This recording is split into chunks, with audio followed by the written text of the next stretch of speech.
What's up everybody, Raiko here. Today, similar to last video, we're going to be doing an in-person discussion, but what we're going to be discussing today is things to consider post Phantom Nightmare, especially for competitive play. Before we get into today's video, I wanted to take a moment to thank each and every one of you who are subscribed. You truly are awesome. Thank you for your support. You know who you are.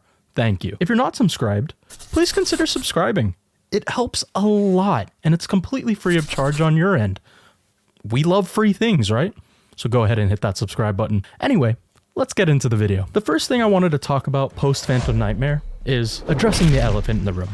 We all know this is going to be the year of fire, and everyone who's going to be looking for competitive success will be playing fire, most likely. However, that doesn't take away from other decks and the fact that there are still very strong competitive decks that can be played this format and that you should still know the matchups to and be prepared for to some degree. Some of these decks include Labyrinth is still really good, especially with transaction rollback. Tear Lament, you know, my favorite deck. That deck's getting an FTK with transaction rollback and the Mayakashi trap. Super fun. Who doesn't love Vanity's Emptiness? And another deck that's also going to be popping up that you have to make sure you're prepared for, especially if you're going to any big events soon, such as the 3v3 in Vegas that's coming up. You want to make sure you know how to play against Voiceless Voice as well. Because going second, even if you're playing one of the fire decks, you're going to have a hard time given that none of the cards can really be targeted, and they have a lot of follow-up, they have negates, and they can play Summon Limit, the fun card. But, you know, it's just something you need to learn how to play against. And something people aren't really noticing either is looking at the OCG, you can see that fire decks are doing really well, but they also have max C. Imagine Fire Kings or Rescue Ace being able to combo off without having to play under max C. I think the decks are going to still be very strong and very represented to a certain degree, especially at higher events, but again, it's not going to be the only deck in the room. That brings me to another subject I want to touch upon. The price of these fire decks is going to be absurd. It already is absurd. Unless you've been living under a rock, you probably saw the pre-sale prices of Bonfire. A little bit too much, especially considering that you're also going to have to get 2 Promethean Princess, the Wanted engine, plus Populous when that comes out. If you're looking to play fire this format, you're looking to spend a pretty penny. So that brings me into this next thing I wanted to talk about. Given how expensive the Fire King deck is and how any fire decks are going to be, at a local level, chances are you're not going to be seeing too many fire decks. Yes, there will be that 1 or 2 players who are super competitive and they always have the best deck no matter what it is the moment it's released.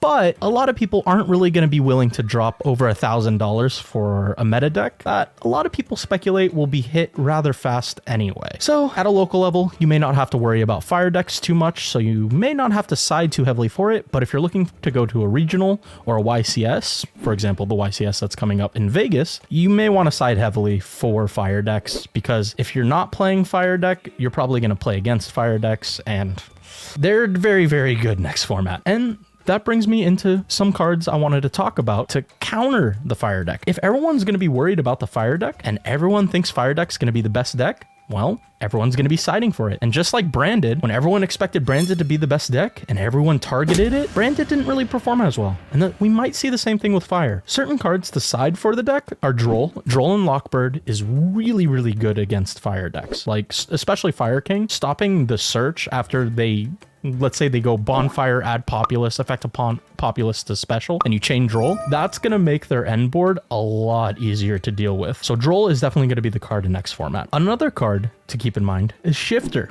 Yes, I hate Shifter. I feel Shifter should be banned, but Konami thinks it's fine to skip players' turns. And so, if your deck can play Shifter, play Shifter. It's a really good card.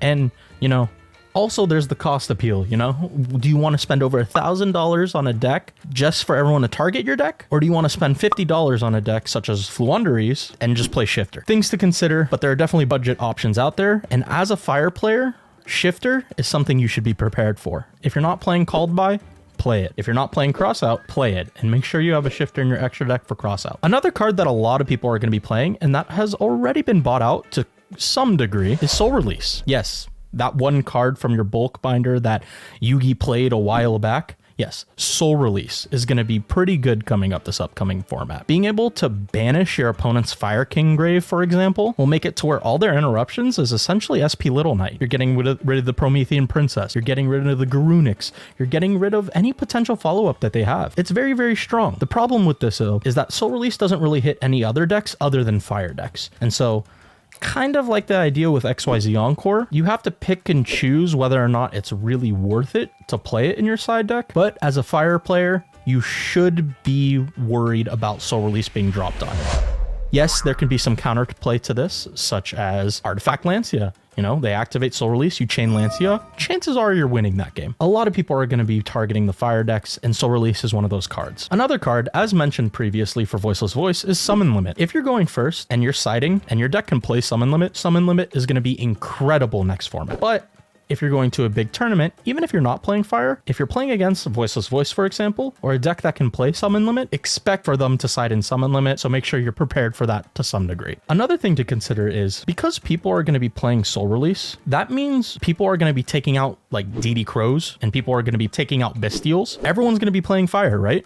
So people aren't really going to be playing Bestials as much. DD Crow, if you have space for that, you're probably just playing Soul Release. And so this could be a really good time to play graveyard decks other than fire, obviously. If you're playing something like Phantom Knight or my favorite, Tear Laments, this could be a really good time to play because Soul Release doesn't really hurt those decks. And if they do somehow, for some reason, put in Soul Release against you and activate it and resolve it, you can usually chain to it and it's not the worst thing in the world. Overall, this could be a really, really good time for graveyard decks because Bestials and Crows are going to come out and Soul Release will be going in. Another thing to consider is, compared to the OCG meta, the TCG meta is going to be quite different because as of recording, we still have no release date for Terminal World. Yes, the set that releases Infernoid and the set that releases Ritual Beast, those decks aren't really going to be viable, especially if you're looking at the next 3v3 YCS. You're not really going to have to worry about playing against those decks. If you're going to be playing against fire decks, it's essentially going to be Rescue Ace and Fire King, so you don't need to worry about Infernoids. And you don't need to worry about Ritual Beast either, so you don't need to learn a bunch of cards. You're okay. But that is coming down the road. It is on the horizon. We just don't know when it's going to show up yet. But immediately after Phantom Nightmare, it's not going to be something we need to worry about. And so Lancia may not be as impactful, but it still could be good if you're playing fire and you're expecting to get Soul Released. Another thing that you should consider if you're looking to pick up fire, or if you have the fire deck, is chances are a year from now, the fire deck's probably going to be hit to some degree. Yes, there is new Diabell Star support that was announced, such as the Floodgate monster, the Anti-Spell monster, which was totally needed, thanks Konami. But the deck's going to be hit at some point. So unless you're okay with just taking a fat neg and just holding on to the cards, it's probably better, and it could be a good time to sell the fire cards. If you have a playset of Wanted, or you pull the Wanted, if you pull Promethean Princess down the road, or if you pull a Bonfire, it could be beneficial to sell them unless you're planning on playing in any big tournaments soon and want to do really well. Leading up to Nationals, we may see the prices start to fluctuate a bit depending on the next ban list, and after Nationals, I can absolutely see the prices going down. But again, it's all speculation. But based on past patterns that has happened, chances are a year from now, again,